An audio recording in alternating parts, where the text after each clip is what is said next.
डिग्रस हे गाव आहे आणि या ठिकाणी आपण जल्लोष पाहत आहात। एकंदरीत मोठ्या संख्येने हे गाव जे आहे ते रामेश्वर शिंदे याच्या पाठीमागे या दृश्यातून आपल्याला ते दिसत आहे।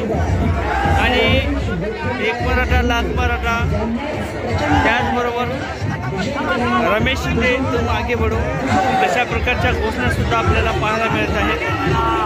तर आपण पाहू शकतो की जवळपास मोठी अशी रांग आहे आणि आता किती मिनिटाचा व्हिडिओ होते ते सुद्धा तुम्हाला या दृश्याच्या माध्यमातून दिसेल, तर नक्कीच पहा।